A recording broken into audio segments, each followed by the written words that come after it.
할렐루야. 좋습니다. 한 번 더 할렐루야. 네, 수요일밤 나오신 여러분들을 주의 이름으로 축복합니다. 우리 옆 사람 인사합시다. 반갑습니다. 인사합시다. 오늘 막 비가 오는데 또 수요일밤 이렇게 많이 나오셨는데요.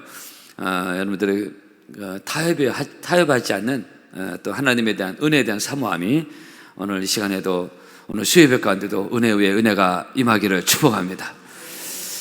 한번 더 할렐루야. 네, 좋습니다. 비가 오면 자꾸 처질 수가 있어요. 그래서 또 아멘하고 또 옆에 인사하고 하면 좋습니다. 조중고 청년 여러분들을 환영합니다. 어느 성도가 입원을 했습니다. 근데 병원 측에서 실수를 해가지고, 물론 병원에서는 실수라면 절대로 인정을 하지 않지만 어쨌든 가변 수술이라고 했는데 재수술을 하게 돼가지고, 저에게 가끔 이런 경우가 있습니다. 재수술의 후유증으로 열도 나고, 그래서 가볍게 생각하고 수술을 받았다가 거의 한 달 이상 고통을 받는 일종의 자그마한 의료사고였는데 그런 일이 있었습니다. 사실 의사들은 이 사회에서 어떻게 보면 최고의 엘리트급에 들어간다고 볼 수 있겠죠. 참 똑똑하고 학창시절 공부도 잘하고 잘하는 사람, 두뇌전에 빠른, 특히 공부머리 쪽에 뛰어난 경우 이제 의사시험 합격하고 의대에 들어가고 그렇게 되는 것이죠. 근데 정작 중요한 그들의 전공에서의 실력 발휘에 있어서는 가끔은 뭐 자주 있냐고 볼 수는 없겠지만은 가끔 의료사고가 있는 것을 우리가 알고 있습니다. 언론에 등장하지 않는 숱한 의료사고들도 많습니다. 근데 우리나라만 그런 것은 아니고, 뭐 우리나라에도 보면은 제가 최근 몇 년 사이에 들은 것마다 우리 교인들은 아닌데 오른쪽 다리 절단해야 되는데 왼쪽 다리를 절단하는, 그리고 양쪽 다리 다 못 쓰게 되는 그런 경우도 있어요. 체크를 잘못한 겁니다. 이 수술할 다리를 환자는 이미 마취 상태는 잘 모르고, 갑상선 제거 수술을 해야 되는데 위암 환자로 해가 위 전체를 잘라내는 그런 경우도 있어요. 갑상선 수술해야 되는데 위로 잘라낸 겁니다. 근데 이것은 우리나라만 아니라 해외에도 가끔 그게 있습니다. 영국에서 어느 직장인이 췌장암 판정을 받았습니다. 암 중에서 굉장히 어려운 암으로 우리 알려져 있죠. 근데 병원 측에서 말해 수술 시기를 놓쳤다 이렇게 얘기했습니다. 영국이 이 사람 수술할 수도 없었고, 그래서 낙심천만이 돼서 병원에서 얘기하는 건 길에 6개월 시한부 인생을 통보받았습니다. 이분은 어차피 죽을 거 전 재산을 정리하게 됐고 직장 사표냈고 이제 몇 개월이 뭐 가니까, 그래서 버킷리스트라고 해가지고 세상 떠나기 전에 그동안 내가 직장에서 하면서 못 누렸던 거 다 해보고 싶다 해가지고 고급 호텔, 레스토랑, 맛있는 음식 여행, 맛집 투어 이런 걸 했습니다. 근데 그렇게 돌아도 1년이 지나도 안 죽는 거예요. 전혀 증세도 나쁘지 않고, 이제 살이 빠진다든가 통증이 있어야 되는데 췌장암 하도 이상해가지고 안 죽으니까 죽어야 되는데 안 죽는 거야. 그래가지고 재검을 했습니다.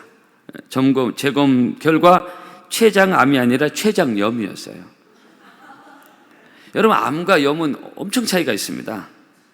암은 죽지만, 죽을 확률이 매우 높지만 염은 죽지 않습니다. 췌장염은 약 먹으면 돼요. 생사가 차이가 나죠. 이 사람이 그 췌장염 판정 보고 한편 너무 좋은 거예요. 나 안 죽는구나. 죽다 살아난 것 같아. 사형 선고 받다가 풀려난 것 같아. 그런데 한편에서는 너무 또 억울한 거예요. 췌장암으로는 줄 알고 직장, 재산 다 날려버렸는데, 여러분 영국 의료진은 뭐 지금 모르겠지만 그래도 세계가 차타 공인하는 세계 최고 의료 수준이거든요. 근데 거기서도 이 췌장암이냐 염이냐 이것이 미스가 난대. 물론 흔한 일은 아니겠지만 사람이 하는 일이 이런 미스가 났다는 거예요. 여러분 또 얘기지만 사람은 절대 완벽하지 않습니다. 그 사람이 만든 모든 것도 다 완벽하지 않아요. 또 나중에 말씀드리면 비행기도 떨어지고 뭐 여러 늘 있는 게 완벽하지 않아요, 사람.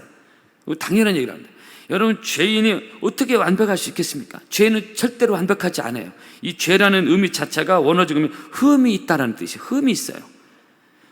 이 영적인 흠, 근본론적으로 죄인이라는 흠뿐만 아니라 인격적인 흠이 있고 실력에도 흠이 있습니다. 우리가 생각 똑똑한 거지 하나님 편에 없을 때 완전하게 거기도 흠이, 실력에도 흠이 있고 인격으로 말할 것도, 영적인 것부터 말할 것도 없습니다. 다 흠이 있어요. 죄인은 완전하지 않다. 6, 7, 80 살다가 죽는 것뿐만 아니라 흠이 있다 이게. 그래서 실수가 있습니다. 다 실수가 있습니다. 우리가 지난번에 캄보디아 단기 선교를 갔다 왔는데 십수년 전인가요? 캄보디아 그 국내 비행기겠죠. 한국에 13명이 타고 있었는데 비행기 추락을 해가지고 13명 다 죽은 일이 있습니다. 그 동남아 국가 모르겠으면 지금 모르겠으면 이 아직 개발도상 국가들 거기서 자기들 나라에서 돌아다니는 자국 비행기들을 참 믿을 수 있을까? 우리 사모가 1년 20여 년 전에 인도네시아에 있을 때 그 비행기 탔던 경험들 얘기하더라고. 좀 불안불안했던. 근데 그 비행기 가끔 추락하는데 우리나라 이제 대한항공은 아시아나는 그래서 썩 괜찮은 비행기급에 들어가지만 동남아 쪽에서 특히 자국에서 쓰는 비행기들은 그렇지 못한 비행기가 참 많다는 거예요. 특히 비행기 기종이 지금도 이 비행기를 쓰는지 모르겠지만 캄보디아 비행기 추락했을 때 그 얘기가 언론에 나왔어요. 러시아에서 1960년 첫 비행을 하고 1978년까지 생산되고 중단된 그런 비행기를 쓰는 거예요. 이것을 2000년도 초반까지 이 기종이 썼는데 그 기종, 그때 만들어진 이 러시아산 비행기 기종이 추락한 것이 109대가 떨어졌답니다. 우리나라는 잘 모르는 얘기인데 동남아에서 많이 떨어진 거예요. 그쪽에서 특히 캄보디아 공산국가다 보니까 러시아제 비행기 많이 썼던 것 같아요. 그래서 그 2000년대 초반까지 이 비행기 타고 추락해서 죽은 사람이 1673명이에요. 제가 이 조사하느라고 계속 그 비행기가 떨어져가지고요. 다 떨어질 때까지 운행을 했는지 모르겠는데. 예. 사실은 왜 비행기 얘기를 갑자기 하냐? 이 인간의 최고의 기술들이 모아서 만들어진 최고의 공학도들이 만들어진 것 중에 하나가 비행기거든요. 예. 이 물체가 떠서 하늘을 날아갈 수 있다는 이거는. 그런데 완벽하지 않다 이게. 완벽하지 않아요. 계속 떨어지고. 예. 앞으로도 계속 떨어집니다. 타이타닉호 최강대 최고의 배, 최고의 기술이 집약돼서 만든 타이타닉호입니다. 예, 영화도 나왔지만 이 타이타닉호의 선전 문구가 뭐죠? 하나님도 이 배를 침몰시킬 수 없다라는 문구가 쓰여 있었습니다. 대단한 교만이죠. 그 언론에 나온 적이 있습니다. 여러분 인생이 하나님 떠나서 큰 소리 치면 침몰합니다. 인생이 하나님 떠나서 큰 소리 치면 추락합니다.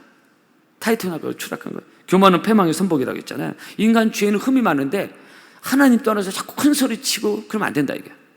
우리는 늘 겸손한 하나님의 은혜를 구하며 하나님의 은혜로 살아야 될 줄로 믿습니다. 그래서 비행기 러시아산 제가 좀 말씀을 드렸는데 세계 3대 사고 다발기 종이 바로 러시아제래요. 요즘 러시아제 잘 안 쓰는 것 같은데 비행기 추락할 때 러시아제 얘기가 잘 안 오는데 아주 많이 떨어지는 비행기들 넘버 1, 2, 3가 다 러시아제였습니다. 근데 제가 이 러시아제 비행기를 왜 갑자기 되냐? 인간의 기술이 완벽하지 않다는 것 플러스 이 과거 어떤 이 나라가 어떤 이번에 지난번에 계속 떨어졌던 이 비행기가 만들었을 때가 1960년대인데 러시아가 그 60년대요 가장 공산주의가 극심하게 팽창됐을 때입니다. 그때 만들어진 비행기들. 가장 공산주의가 왕성하게 교만하고 활동할 때가 그때였습니다. 천하를 다 짚을 성격, 자기들 공산 사상으로. 하나님은 죽었다. 스탈린, 러시아 대표적인 리더였죠. 그럼 또 공개적으로 얘기하고 기독교는 아편이다. 공산의 대표적인 공산 사상의 대표적인 사상이 기독교는 아편이라는 거 아닙니까? 모든 교회 문 닫게 하고 하나님께서 발악을 한 시점이 1960년대 그때 만들어진 러시아 비행기들 그렇게 수도 없이 떨어진 거. 우수수 떨어져. 그러니까 하나님 떠나서 큰 소리 치면 추락하고 비행기만 추락하는 게 아니라 하나님 떠난 큰 소리 치는 인생, 가정, 나라는 추락하고 침몰한다라는 것이 단편적인 예로 제가 한 말씀 드린 겁니다. 여러분, 성도 여러분, 인간은 누구나 완벽하지 않고 실수할 수 있습니다. 사람에게 완벽을 기대하는 자는 바보입니다. 저분은 흠이 없겠지. 그렇게 기대하면 큰일 나 실망합니다. 누구나 다 흠이 있고 실수가 있습니다. 제가 요즘 병원식 코로나 때문에 못 가지만은 이렇게 병원을 가보면요 그런 얘기 가끔 종종 들을 때가 있었습니다. 병실을 자기 가마를 보니까 거의 의외로 재수술하러 들어온 사람이 많다는 거예요. 심지어 맹장도 후유증으로 재수술하고 이런 게. 그러니까 바로 인간의 실수는 아까 의사 얘기도 했지만 이런 실수가 반복되고 있다. 예. 여러분 우리는 실수가 많고 연약하고 그런 흠이 많지만은 그러나 우리는 주님의 은혜로 살아가는 것이고 그래서 우리는 주님의 은혜가 필요한 것이고, 오늘도 이 자리에 나온 여러분 모두가 다 하나님의 은혜로 채워지는, 완전하지 않고 실수가 많지만 그러기에 더 주님의 은혜가 필요해서 오늘 또 넘치는 은혜 위에 은혜가 여러분에게 있기를 주의 이름으로 축복합니다. 이 본문은 바로 인간이 실수 얘기가 나와서 제가 좀 말씀을 드린 겁니다. 압살롬이 암논을 죽여요. 우리가 시간 관계에서는 읽진 않았는데 지난 그 13장에 쭉 나오고 있습니다. 이복 형제인데 압살롬이 암논을 죽입니다. 자기 누이 동생 다말을 욕보이고 암논이 바로 쳐버렸잖아요. 제가 2주에 수요일 말씀을 드렸어요. 압살롬의 누이 동생인 다말을 이 암논이라는 이복 동생, 이복 형제인데 자기 누이 동생을 욕보이고 발로 쳐버렸잖아요. 거기에 압살롬이 앙심을 부렸습니다. 2년간 칼을 갑니다. 압살롬이 기회를 보는 겁니다. 사람이 미움의 칼을 가지고 있는, 증오의 칼을 가지고 있는 기회를 보는 거죠. 이게 무서운 겁니다. 요즘 막 칼부림 사건 많이 나는데요. 결국 이복 형제의 형 암논을 이제 초대해서 무자비하게 칼로 쳐서 죽이는데요. 저희 본문에 읽지는 않았는데, 그리고 나서 이복 형제 암논을 죽이고 나서 압살롬이 도망을 갑니다. 아버지 다시 가만히 놔두지를 않을 수 있는 상황이잖아요. 당시 율법적으로는 사형입니다. 압살롬이 구술이라는 땅으로 망명을 가게 됩니다. 그 세월이 흘렀습니다. 3년 정도 세월이 흘렀어요. 세월이 그렇게 흐르자 다윗의 마음이 자꾸 압살롬에게 갑니다. 그 부성에 처음에 너무 괘씸하고, 정말로 그래도 다 자기 아들들인데 암논이 형을 죽였으니까 다윗의 마음이 복잡한 거예요. 그런데 3년 정도 지나니까 암논을 죽이고 도망간 압살롬이 다윗이 보고 싶은 거예요. 부성애가 또 있는 거예요, 본능적으로. 이것을 다윗의 군대 장관 요압이 눈치를 챕니다. 요압은 모략과 체력력이 뛰어난 다윗의 신복 군대 장관인데 아주 머리에전이 빠르고 눈치가 빠르잖아요. 그냥 다윗의 눈빛만마다 알았어요. 그래서 요압이 드고의 한 여인을 불러서 임무를 맡고, 오늘 저희 14장 1절부터 이 드고의 여인이 나옵니다. 어떤 내용이 있었는지, 그래서 쭉 드고의 여인에게 임무를 줘서, 그래서 다윗이 압살롬을 용서하고 다시 예루살렘으로 돌아올 수 있도록 드고의 여인에게 할 말을 넣어주고, 드고의 여인이 들어가서 다윗에게 설득을 합니다. 이제 압살롬 그만 예루살렘으로 돌아와야 되지 않겠습니까? 결국 이 드고의 여인의 슬기로운 그 말 때문에 다윗은 압살롬을 예루살렘으로 불러들입니다. 근데 오늘 24절 보니까 압살롬은 돌아오게 했지만은 다윗은 여전히 압살롬 보고 싶지는 않아요. 내 얼굴 보게 하지 마라. 그리고 압살롬은 다윗을 보지 못하고 직접 만나지 못하고 가택연금 정도에 들어갑니다. 이 군대장과 요압이 이 일을 추진하고, 이거 순전히 다윗을 위해서 추진했습니다. 뛰어난 요압의 머리에 책략에서 나온 일이었어요. 그러나 요압은 다윗을 위해서 너무 좋은 일을 한 건데, 근데 훗날 이것이 압살롬의 반역, 압살롬이 다윗을 반역하는 실책이 됩니다. 그러니까 인간은 참 내일을 모르는 거야. 요압은 너무 좋은 의도로 했는데 이것이 나중에 압살롬의 이런 불편한 마음으로 인연이 있으면서 아버지를 반역하는 그런 계기가 되는 것입니다.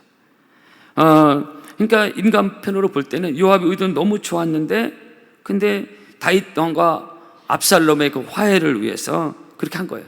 근데 나중에 결과가 15장에 또 나오겠지만은 압살롬이 다윗을 아주 냉정하게 반역하고 나거든요. 다윗 왕이 왕궁을 쫓겨나가는 일이 일어나요. 근데 여기서 일이 일어난 겁니다. 여기서 요압의 실수가 뭐냐? 하나님의 법이 여전히 살아있고 율법이 존재하는데, 유대 나라에서 사람을 죽인 압살롬을 쉽게 그냥 예루살렘 궁으로 그냥 들어오게 한 것, 여기서 미스가 난 것입니다.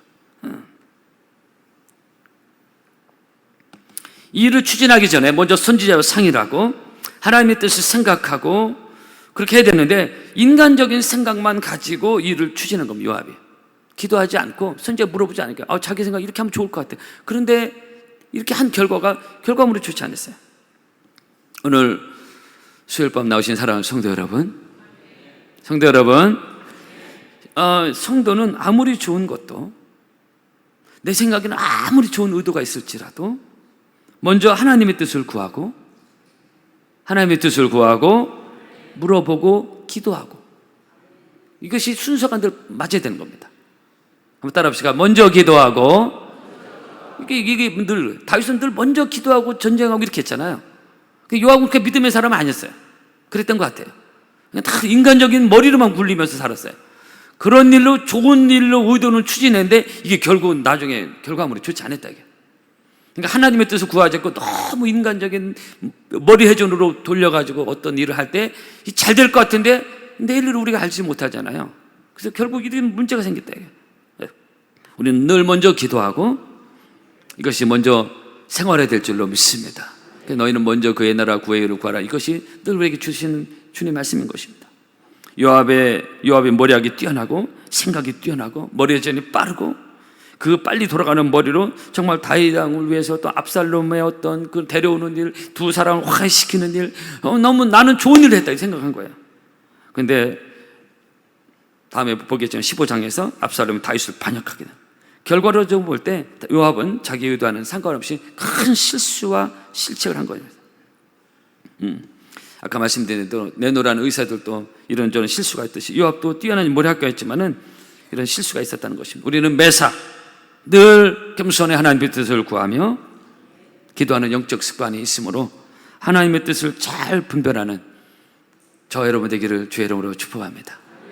할렐루야. 그래서 인간의 술수와 하나님의 뜻, 제가 첫 번째 대지를 생각합니다. 인간의 술수와 하나님의 뜻인데 인간이 머리를 쓰고 하는 것이 때로는 하나님의 뜻과는 상관없이 이런 어려운 결과를 가져올 수 있다라는 것을 우리가 기억하고 우리는 매사 작은 일조차도 하나님께 기도하며 하나님이 나의 삶을 인도해 주시기를 기도하며 한 걸음 한 걸음 나아가는 오늘 수요일 밤 나오신 여러분들 되기를 바랍니다.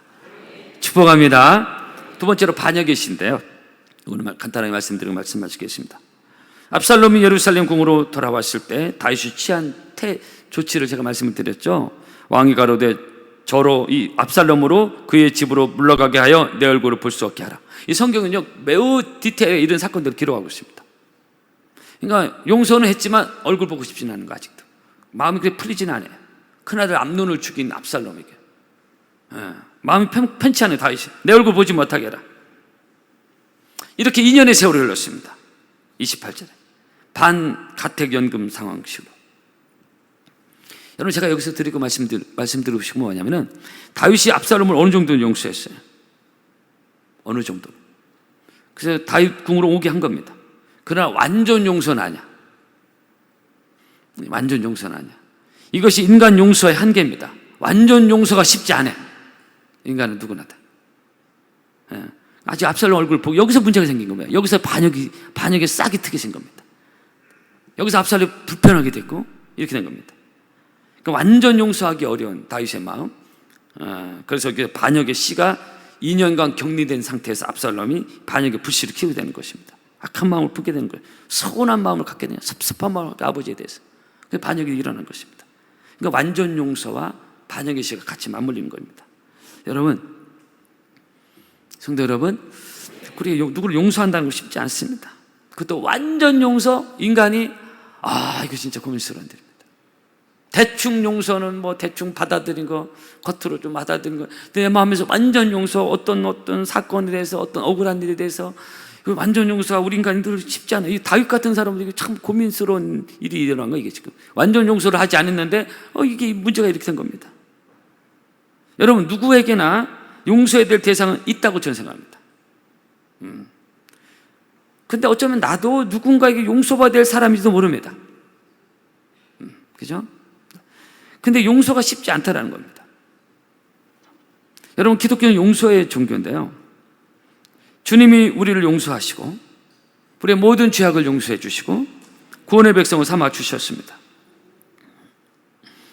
그 옛날 10여 년 전에 그 영화 밀양이라고 있었습니다. 아주 세계적인 칸 영화에서도 여우조연상을 받고 전도연 씨가 세계적인 이목을 끈 작품 중에 하나인데 그 영화의 주된 내용이 용서였어요. 자기 아들을 유괴해서 죽인 이 사람을 어떻게 용서해야 되냐라는 이거를 끝까지 그 용서의 갈등을 겪는 인간 죄인이 완전 용서가 되지 않으니까 이걸 굉장히 리얼하게 표현해가지고 이거 칸 영화에서요.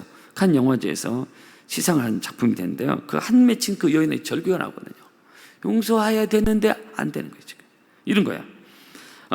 그래서 우리는 이 부분에서 늘 고민스러운 일이긴 한데요, 주님이 우리를 용서해 주셨듯이 우리도 그 주님의 사랑이 우리 마음에 부음받았을 때 우리도 용서의 은혜를 나눌 수 있는 저와 여러분 되기를 주의 이름으로 축복합니다. 늘 주님의 은혜가 필요한 것입니다. 한 가지만 더 말씀드리고 말씀 마치고 싶은데요, 루마니아인 리처드 범브란트 목사님이 약 30여 명의 크리스찬들과 함께 감옥에 갇혔습니다. 하루는 감옥 문이 열리고 한 사람이 감옥 속으로 던져집니다. 보니까 누가 들어왔냐? 자기들을 고문하고 체포한 비밀 경찰 대위가 들은 거예요. 아니, 당신은 어떻게 여기로 들어왔냐고. 그 30명 너무 잘하는 거예요. 그 사람들 잡혀가 다 들은 거예요. 당신은 어떻게, 성도도 놀란 겁니다. 이게 실제 있었던 얘기입니다. 얘기를 들어보니까 얼마 전 자기 사무실에 이 대위가 하는 얘기입니다. 간증하는, 어떤 소녀가 꽃다발을 가지고 왔는데 소녀가 이런 말을 하더래요. 대위님이 우리 부모님을 체포하고 우리 부모가 지금 다 감옥에 들어가 있는데 오늘 우리 엄마 생일인데 나는 엄마 생일 때 꼭 꽃다발을 엄마에게 선물하고 있는데, 근데 오늘 엄마 생일에는 엄마가 안 계시니 평소 엄마가 이렇게 얘기했다는 거예요. 원수를 사랑하고 선으로 악을 갚으라. 그래서 엄마에게 드릴 꽃다발을 대위님께 드리려고 왔다는 거예요. 그러면서 별것도 아닌 꽃다발을 대위에게 딱 드리는데, 예수님 말씀을 실천하는 거죠. 딱 드리는데 이 별거 아닌 꽃다발에 성령이 역사하셔가지고 이 대위가 갑자기 눈물이 나고 은혜를 받고 자기가 정말 잘못했구나. 이 사람들 누구지? 크리스찬들은? 성령의 역사. 이 사람이 그 소녀 앞에서 그 자리에서 회개하고 크리스찬이 된 겁니다. 그래서 복음을 증거하고 예수 믿다가 이 사람이 잡혀서 체포에 들은 것입니다. 여러분, 성도 여러분, 용서가 쉽지 않지만 그러나 용서하는 곳에 하나님의 은혜가 임하는 것이고 하나님의 기적이 일어나는 것이고 회복의 역사가 일어나는 줄로 믿습니다. 도저히 이해할 수 없는 사람, 상대할 수 없는 사람, 사랑할 수 없는 사람이 그 깊은 상처를 준 사람들이 우리에게 있을 수 있습니다. 그러나 우리 인간의 힘으로는 용서하기 어렵지만은 그러나 주님이 주시는 은혜와 그리고 주님이 나 같은 죄인도 용서해 주셨다는 그 마음을 가지고 내가 용서해야 될 사람을 용서할 때 거기서 회복과 은혜가 있을 줄로 믿습니다. 여러분, 자기를 배신하고 주어 적었다는 베드로를 용서하신 예수님, 그죠? 가나마다 현장에서 붙잡힌 여인을 용서하신 예수님, 세리와 창기를 용서하신 그 예수님, 남들 다 손가락질하는 삭개오를 용서하신 주님, 그리고 나 같은 죄인을 용서하신 그 주님, 그 주님을 생각하며 내가 용서해야 될 대상을 부지런히 용서하는 데 힘쓰고 그 은혜를 구하는 여러분의 삶이 되기를 바랍니다. 그래 거기서 회복이 일어나고 치유가 일어나고 그것이 나의 치유가 되는 것입니다. 어떤 용서하지 못하고 계속 내 마음에 있으면 그것이 내 상처가 되고 또 내 문제가 되는 거고 내 안에 신체하고 올 수 있습니다.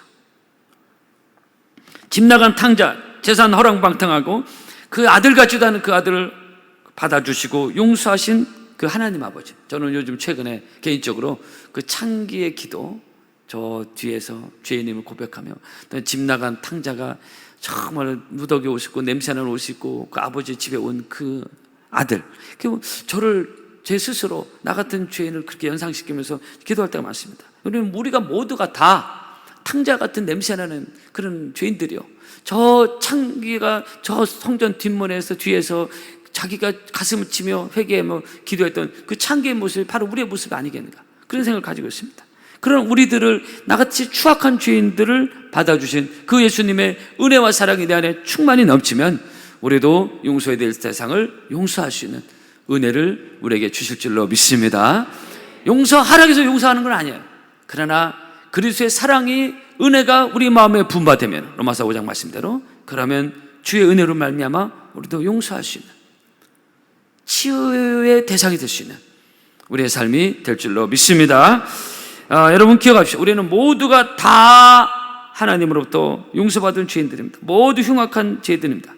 그 하나님으로부터 용서받은 우리도 남을 용서하여서 그리스도께서 우리를 받아 하나님께 영광을 돌리는 것 같이 너희도 서로 받아라, 너희도 서로 용서하라는 그런 말씀이었습니다. 본문이 주는 교훈입니다. 다윗이 압살롬을 어설프게 용서했다가 용서한 것도 아니고 아닌 것도 아니고, 용서하는 모양에서 했어. 다윗 궁으로 오라고 했으니까. 근데 완전 용서는 아니었어요. 근데 이 어설픈 용서가 이게 용서가 되지 않고 결과물이 반역의 씨가 나왔다는 것을 우리가 기억하고, 예수님이 가르치신 주기도 한 번 더 기억합시다. 우리가 우리에게 죄 지은 자를 사하여 준 것 같이 우리 죄를 사하여 주시옵소서. 따라합시다. 우리 죄를 사하여 주시옵소서. 저를 따라합시다. 용서하라. 아멘. 우리 옆 사람 인사 좀 합시다. 용서하며 삽시다. 인사합시다. 여러분 얼굴이 좀 편해진 것 같습니다. 누군가를 용서해 얼굴이 편해져요. 내 안에 평안이 찾아오고 주님부터 용서받은 내게 주신 은혜를 우리가 회복하는 것입니다. 그래서 우리는 아까 말씀드린 첫 대제 매사 하나님의 뜻을 구하며 살고, 그리고 적극적으로 힘들지만 하나님의 은혜로 용서하는 삶으로 이 용서받은 은혜를 누리는 여러분 모두가 되기를 주의 이름으로 축복합니다. 찬양하겠습니다.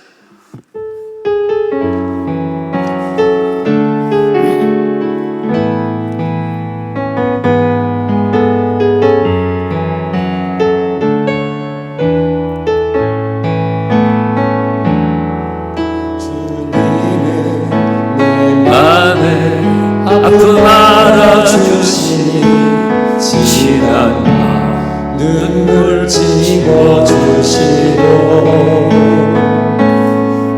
아침에 돋아난 어린 풀들과 같이 내 마음을 새롭게 하네. 흐르는 시간에 주의 영광 내 삶을 밝게 비춰주시니 온 땅과 모든 산보다 전에 계셨던 주님 창조는 주를 찬양하네. 주님은 거친 바다 나의 영혼 두 손으로 굳게 잡아주시네. 주님께 맡기는 인생의 여정 속에 아픈 만큼 기쁨의 날 주시네. 주님은 거친 바다, 주님은 거친 바다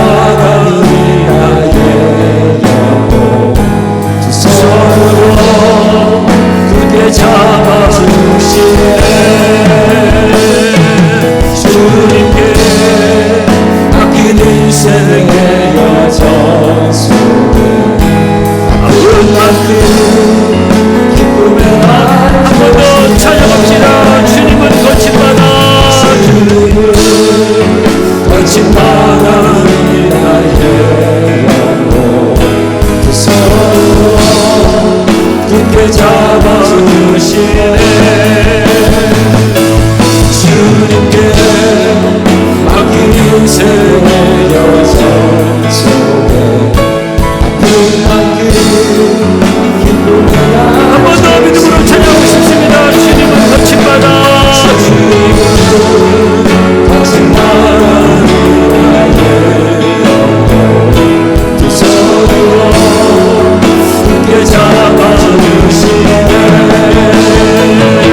주님께 맡긴 인생의 여정 속에 아픈 만큼 기쁨의 날 주시네. 기도합시다.